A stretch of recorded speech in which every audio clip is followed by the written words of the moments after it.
श्री कृष्णा, जय माता दी। Myself Arshad Gupta. मैं अपने यूट्यूब चैनल माँ फलवती नरसिंह वाला पर आप सभी का हार्दिक हार्दिक अभिनंदन करता हूँ, तहे दिल से स्वागत करता हूँ। तो आप सभी को पता है अपन ने साइकेट्रिक का पार्ट 1 एंड पार्ट 2 स्टार्ट किया था, है ना।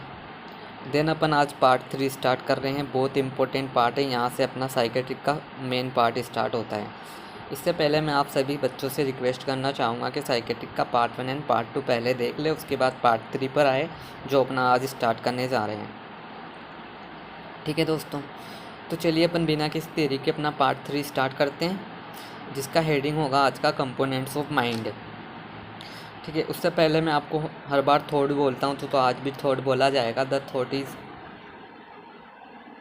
थक कर ना बैठे मंजिल के मुसाफिर, थक कर ना बैठ ए मंजिल के मुसाफिर, एक बार और कोशिश कर, मंजिल भी मिलेगी और मंजिल मिलने का मज़ा भी आएगा। थक कर ना बैठ ए मंजिल के मुसाफिर, एक बार और कोशिश कर, मंजिल भी मिलेगी और मंजिल के मिलने का मज़ा भी आएगा।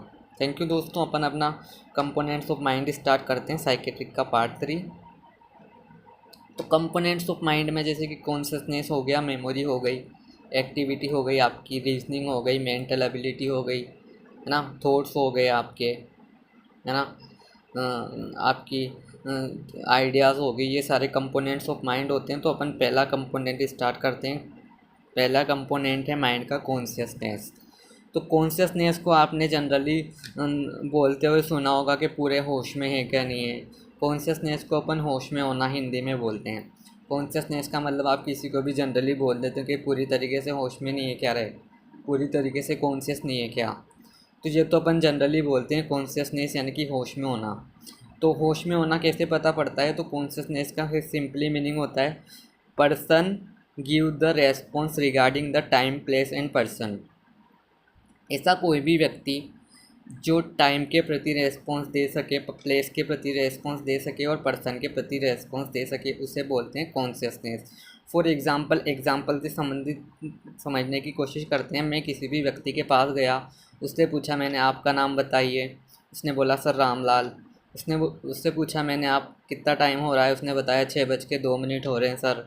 उससे पूछा आप किस जगह खड़े हो, कि सर मैं रायपुर में खड़ा हूँ, यानी कि वो पूरी तरीके से कॉन्शियस है। ऐसा कोई भी व्यक्ति जो टाइम के प्रति, प्लेस के प्रति और पर्सन के प्रति रेस्पॉन्स दे सके, एप्रोप्रिएट रेस्पॉन्स दे सके, वो कॉन्शियस कहलाता है, यानी कि वो पूरी तरीके से होश में है।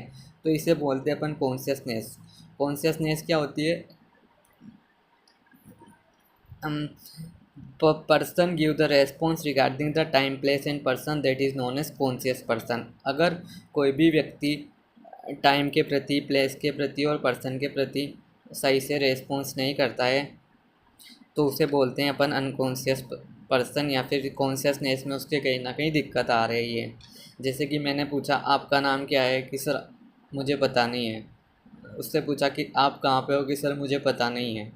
उससे पूछा आपके रिश्तेदार कौन है, आपके पापा का नाम क्या है, उसे कुछ पता नहीं है, यानी कि वो पूरी तरीके से कॉन्शियस नहीं है। तो अब दूसरी बात आती है कि सर कॉन्शियसनेस तो आपने बता दिया, पर कॉन्शियसनेस को पता करने के लिए हम क्या करें? ऐसी कौन सी चीज़ है जो अपन को कॉन्शियसनेस के बारे में बताती है? तो किसी भी व्यक्ति की कॉन्शियसनेस का पता करने के लिए दोस्तों अपन एक स्केल का यूज करते हैं, जिसका नाम होता है ग्लासगो कोमा स्केल। आपको नज़र आ रहा होगा एक ऐसा टूल जो कॉन्शियसनेस के बारे में बताता है, वो है Glasgow coma scale. Glasgow coma scale में अपन 3 चीज़ें देखते हैं। किसी भी व्यक्ति की कॉन्शियसनेस को पता करने के लिए उसके अंदर 3 चीज़ें देखी जाती है ग्लासगो कोमा स्केल के अंतर्गत। पहली चीज़ है आई रेस्पॉन्स, दूसरी चीज़ है वर्बल रेस्पॉन्स एंड तीसरी चीज़ है मोटर रेस्पॉन्स। आई रेस्पॉन्स में चेक किया जाता है कि वो आंखें खोल पा रहा है कि नहीं खोल पा रहा है ना। वर्बल रेस्पॉन्स में उससे उसके नाम के बारे में पूछा जाता है, और मोटर रेस्पॉन्स में उससे एक्टिविटी के बारे में पूछा जाता है। तो ईवीएम की मशीन होती है, ऐसे ही ई से आई रेस्पॉन्स, वी से वर्बल रेस्पॉन्स और एम से मोटर रेस्पॉन्स को चेक किया जाता है। आई रेस्पॉन्स के लिए मैक्सिमम मार्किंग 4 होती है, वर्बल रेस्पॉन्स के लिए मैक्सिमम मार्किंग 5 होती है और मोटर रेस्पॉन्स के लिए मैक्सिमम मार्किंग 6 होती है। तो इस प्रकार इसके मैक्सिमम नंबर होते हैं अपने 15, और मिनिमम स्कोर होता है इसका 3, और टोटल स्कोर होता है इसका 15। ठीक है, टोटल स्कोर होता है इसका 15 और मिनिमम स्कोर होता है इसका 3। एक एक नंबर सभी के लिए दिया जाएगा। तो एक नंबर आई रेस्पॉन्स का आया, मान लो एक नंबर वर्बल रेस्पॉन्स का है, एक नंबर मोटर रेस्पॉन्स का आया, तो 3 नंबर तो मिनिमम हो गए और मैक्सिमम मार्किंग कितनी हो गई आपकी 15। तो अब ये हो गया अपना कॉन्शियसनेस, और कॉन्शियसनेस को पता करने के लिए ग्लासगो कोमा स्केल का यूज किया जाता है। अब कोई भी व्यक्ति अगर पूरी तरीके से कॉन्शियस नहीं है तो उसके अंदर कैसे कैसे सिम्टम्स आते हैं इसको अपन देखते हैं। किसी भी व्यक्ति का पूरी तरीके से कॉन्शियस नहीं होना तो उसके अंदर किस प्रकार से सिम्टम देखे जाते हैं उसको अपन देखते हैं। तो सबसे पहला यहाँ पे लिखा हुआ है clouded of consciousness. Clouded of consciousness यानी कि होश के आगे बादल आ गए, है ना। इसका एग्जांपल है जैसे कि इसमें लिखा हुआ है लेक ऑफ क्लियर विटनेस, यानी कि कोई भी व्यक्ति को नज़र तो आ रहा है पूरी तरीके से बट वो समझ नहीं पा रहा है, धुंधलापन आ रहा है एक प्रकार से, आँख के ऊपर बादल आ गए। ये होता है क्लाउडेड ऑफ कॉन्शियसनेस, यानी कि कॉन्शियसनेस के आगे के आगे बादल। जैसे कि अपन फॉर एग्जांपल जब नींद से उठते हैं तो अपन अपनी आँखों को मसलते हैं, मतलब आँखों को मसलते हैं तो आपने देखा होगा मतलब पूरी तरीके से कोई चीज़ अपन को नज़र नहीं आती, लाइट का रिफ्लेक्शन पड़ता है तब भी अपन, तो ये होता है clouded of consciousness. Clouded of consciousness का मतलब है लेक ऑफ क्लियर विंडनेस, यानी कि पूरी तरीके से नज़र नहीं आ रहा है, पूरी तरीके से कॉन्शियसनेस नहीं है। देन दूसरी टर्मिनोलॉजी आती है अपने सामने कन्फ्यूज़न। कन्फ्यूज़न का सिंपली मीनिंग आप जैसे किसी भी दो चीज़ों के बारे में डिफ्रेंशिएशन नहीं कर पाते हैं, उनके बीच में कंफ्यूज होते हैं, तो ये भी एक कॉन्शियसनेस का सिम्टम होता है। जैसे कि एग्जांपल में बताऊं, जैसे कि आपको कोई भी दो चीज़, जैसे कि आपको क्या करना चाहिए, आपको 12th के बाद कौन सा मतलब क्या करना चाहिए, बीएससी नर्सिंग करनी चाहिए, एमबीबीएस करनी चाहिए, क्या करना चाहिए, तो आप इसके प्रति कन्फ्यूज़न में रहते हो, यानी कि आप पूरी तरीके से अवेयर नहीं हो उस चीज़ के प्रति कि मुझे क्या करना है। आप अनअवेयर हो और आप कंफ्यूज हो रहे हो कि राइट और रॉन्ग में अपन डिसीजन नहीं ले पाते हैं, ये होता है अपना कन्फ्यूज़न। कन्फ्यूज़न का मतलब होता है lake of awareness with surprise face, ये होता है कन्फ्यूज़न। दो पढ़े अपन ने, clouded of consciousness and confusion. अब दोस्तों आगे और अच्छी चीज़ अपन पढ़ेंगे। तीसरा आता है अपना स्टूपर। स्टूपर का मतलब होता है mute and motionless person. Mute and motionless person मतलब ऐसा व्यक्ति जो बिल्कुल म्यूट रहता है, बिल्कुल मोशनलेस, चुपचाप बैठा रहेगा, किसी से कोई बातचीत नहीं करेगा, बिल्कुल स्टूपर की तरह रहेगा, है ना। तो ये भी अनकॉन्शियसनेस का सिम्टम है ना। 3 सिम्टम पढ़े हैं अपन ने, clouded of consciousness, confusion and stupor. Stupor का मतलब क्या पढ़ा अपन ने, mute and motionless person, mute रहेगा, बिल्कुल कॉन्स्टेंट रहेगा, है ना, किसी से कोई बातचीत नहीं करेगा। एक आपने बहुत अच्छी टर्मिनोलॉजीज आती है कोमा। कोमा सुना होगा आपने, सभी जानते हैं कोमा के बारे में। तो कोमा क्या होता है, प्रोलोंग्ड स्टेट ऑफ अनकॉन्शियसनेस। अगर कोई व्यक्ति लंबे समय से अनकॉन्शियस है ना, फॉर एग्जांपल कई महीनों तक उसको होश नहीं आया, कई महीनों तक वो बेहोशी पड़ा रहा, तो इसे बोलते हैं अपन कोमा। कोमा का मतलब होता है प्रोलोंग्ड स्टेट ऑफ अनकॉन्शियसनेस, यानी कि लंबे समय तक अनकॉन्शियस पड़ा रहना, इसको बोलते हैं कोमा। ठीक है, 4 हो गए अपने। देन 5वां सिम्टम्स लक्षण अपन पढ़ते हैं कोमा विज़न। कोमा विज़न आपने जनरली देखा होगा, कोई कोई व्यक्ति ऐसे होते हैं जो कोमा में तो होते हैं पर उनको नज़र सब कुछ आता है ना। कोई कोई व्यक्ति ऐसे होते हैं जो कोमा में तो होते हैं पर उनको नज़र सब कुछ आता है, तो यही कोमा विज़न कहलाता है, यानी कि कोमा विथ नॉर्मल विज़न। यानी कि कोमा में तो है, यानी कि बोल नहीं सक रहा है, कि एक्टिविटी नहीं कर पा रहा है, पर उसको नज़र सब आ रहा है, तो इसे बोलते हैं कोमा विज़न। देन आता है ड्रीमी स्टेट। ड्रीमी स्टेट बहुत अच्छा है बच्चों। इसमें क्या होता है, बॉडी तो आपकी प्रेजेंट होती है पर आपका दिमाग कहीं और होता है। फॉर एग्ज़ाम्पल जैसे कि आप स्कूल में पढ़ाई कर रहे हो, पढ़ाई करते वक्त पर आपको मम्मी ने बोला है कि शाम को बेटा शॉपिंग करने चलेंगे, आपके कपड़े लेने चलेंगे, तो आपकी बॉडी तो स्कूल में प्रेजेंट रहेगी पर आपका माइंड कहाँ जाएगा कि मुझे शाम को कपड़े लेने जाना है, तो उस बारे में अपन सोचते हैं। तो ये होता है ड्रीमी स्टेट, यानी कि सपनों की दुनिया में खोए हुए रहना। बॉडी आपकी स्कूल में प्रेजेंट है, टीचर पढ़ा रहे हैं, आप वहाँ प्रेजेंट हो, पर आपका माइंड दूसरी ओर है कि मुझे शाम को शॉपिंग करने जानी है। तो ये होता है ड्रीमी स्टेट। ड्रीमी स्टेट यानी कि सपनों के ख्यालों में रहना। देन 6 हो गए अपने। देन 7वां होता है सोमनोलेंस। सोमनोलेंस का मतलब क्या होता है?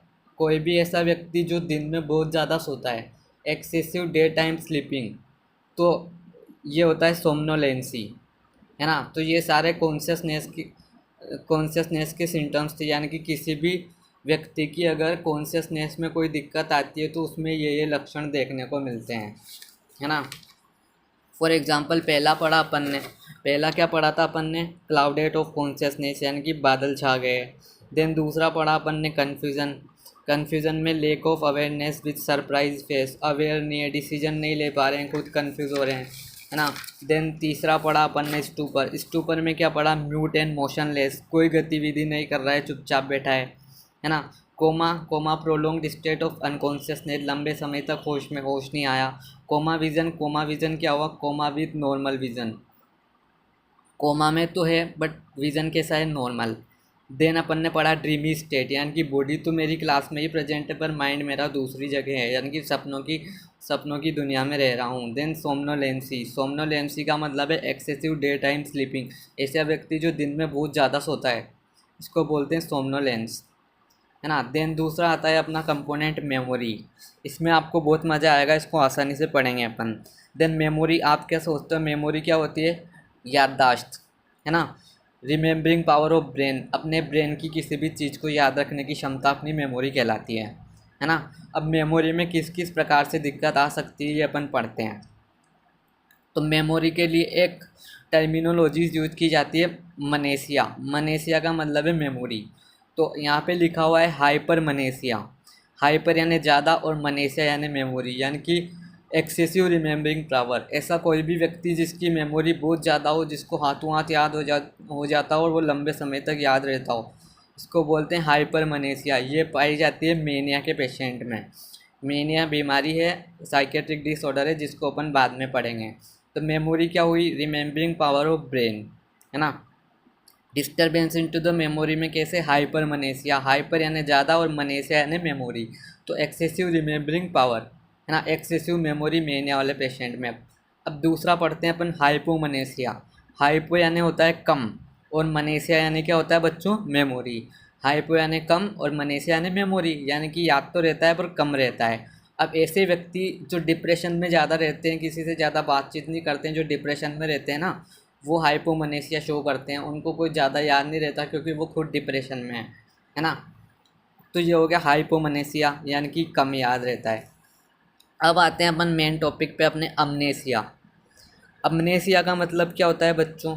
जैसे मनेशिया का मतलब क्या होता है? मेमोरी, तो अ लग गया, ए लग गया ना, अमनेशिया। तो loss of memory, loss of memory को बोलते हैं अपन अमनेशिया, है ना बच्चों। अमनेशिया का मतलब क्या होता है? लॉस ऑफ मेमोरी, है ना। अब लॉस ऑफ मेमोरी को 3 टाइप में बांटा गया है। पहला है रिट्रोग्रेड अमनेशिया, दूसरा है एंटेरोग्रेड अमनेशिया, तीसरा है सर्कमस्क्राइब्ड अमनेशिया। पहला पढ़ते हैं अपन रिट्रोग्रेड अमनेशिया। इसको समझने के लिए मैं आपको एक चीज़ बताता हूँ। जैसे आपने बहुत सारी फिल्में देखी होगी तो पहले जो पुरानी फिल्मों में क्या दिखाया जाता था कि कोई भी हीरो है उसको चोट लगी, वो बेहोश हो गया, है ना। कई साल तक उसको उसकी याददाश्त चली गई, है ना। फिर जब उसको याददाश्त वापस आती है ना, तो उसको कुछ याद नहीं रहता, मतलब उसको ये पता नहीं रहता कि मेरा एक्सीडेंट कहाँ हुआ था, है ना, मुझे कहाँ ले जाया गया था, है ना। उससे मतलब एक्सीडेंट से पहले वाली वो सारी चीज़ें भूल जाता है। तो इसको बोलते हैं रिट्रोग्रेड अमनेसिया, है ना। रिट्रोग्रेड अमनेसिया का मतलब है कि एक्सीडेंट से पहले वाली सारी चीज़ें वो भूल जाता है कि जी मैं किसके घर में रहता था, मेरे माता पिता कौन है, ये सारी चीज़ें वो भूल जाता था। ये सीन आपने बहुत सारी फिल्मों में देखा होगा। Then anterograde amnesia. Anterograde amnesia का मतलब है कि इंसिडेंस हो जाने, कोई भी इंसिडेंस होने के बाद वाली चीज़ों को भूल जाना। जैसे कि आपका कोई एक्सीडेंट हुआ, एक्सीडेंट होने के बाद आपको हॉस्पिटल कब ले जाया गया, है ना, कहाँ पे भर्ती कराया गया, ये सारी चीज़ें आप भूल गए, है ना। मतलब एक्सीडेंट होने के बाद वाली चीज़ों को अगर आप भूलते हो तो उसको बोलते हैं एंटेरोग्रेड अमनेसिया।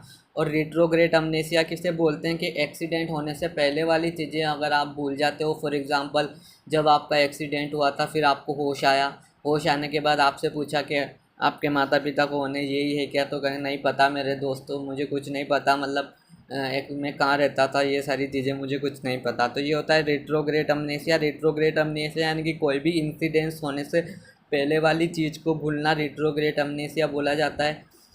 एंटेरोग्रेड अमनेसिया का मतलब होता है memory loss after incidence. Accident होने के बाद मुझे कहाँ ले जाया गया, मुझे कहाँ भर्ती कराया गया, किसने मेरा इलाज किया, है ना, कौन मुझे किसके द्वारा मुझे भर्ती कराया गया, ये सारी चीज़ें भूल जाता है, यानी कि एक्सीडेंट इंसिडेंट्स होने के बाद वाली चीज़ें भूल जाता है। देन तीसरा तीसरा टाइप होता है सर्कमस्क्राइब्ड अमनेसिया। सर्कमस्क्राइब्ड अमनेसिया में क्या होता है, मेमोरी लॉस ड्यूरिंग इंसिडेंट्स। कोई भी घटनाएं हुई, उस दौरान क्या हुआ, मतलब जैसे कहीं घर में आग लग गई तो उस वजह से कोई बेहोश हो गया, है ना, देन उसकी याददाश्त चली गई, तो उससे पूछोगे कि घर में आग कैसे लगी थी, क्यों लगी थी, तो जो भी घटना हुई थी ना, तो उसको पता नहीं रहेगा कि घटना कैसे हुई थी, मुझे कुछ नहीं पता। जब उससे पूछा जाएगा कि मतलब आग कैसे लगी थी, आप कैसे बेहोश हुए थे, ये सारी चीज़ें वो भूल जाएगा।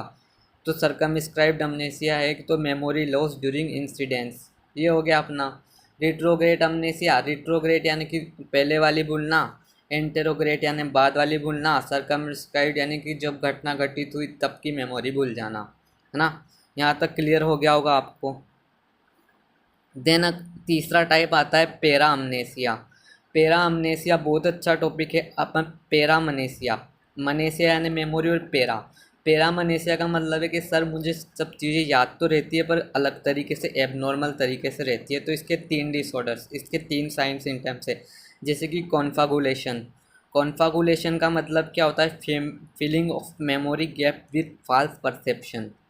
Feeling of memory gap with false perception. अब मैं इसका एग्जांपल देता हूँ। जैसे जैसे कोई भी पर्सन है, जैसे कि आपकी याददाश्त कमज़ोर है, आप गए कोटा घूमने, कोटा में आपने 7 वंडर्स देखा, ताजमहल देखा, है ना, सिटी मॉल देखा, ये सारी चीज़ें देखी। जब आप घर आए तो आपके एक दोस्त ने, हर्षद ने, आपसे पूछा कि भाई कहाँ कहाँ गया था, पर आपकी याददाश्त कमज़ोर है, आप भूलने के बाद आप हर्षद को गलत तरीके से बता रहे हो कि मैं वहाँ गया था और चाय वाले के वहाँ गया था, फिर हम वहाँ गए थे, फिर हम वहाँ गए थे, यानी कि आपको याद तो नहीं रहा, पर आप मेमोरी गैप को फॉल्स इंफॉर्मेशन से भर रहे हो, है ना। Feeling of memory gap with false information, है ना। अब इसमें पेरामनेसिया में दूसरा आता है डेजाउर। डेजाउर का मतलब है फेमिलियर विथ अनफेमिलियर पर्सन, यानी कि जो आपकी जान पहचान का व्यक्ति नहीं है उसको आप अपना बताने लग जाते हो। यानी कि किसी की याददाश्त कमज़ोर होती हो जब होती है तो अपने बहुत सी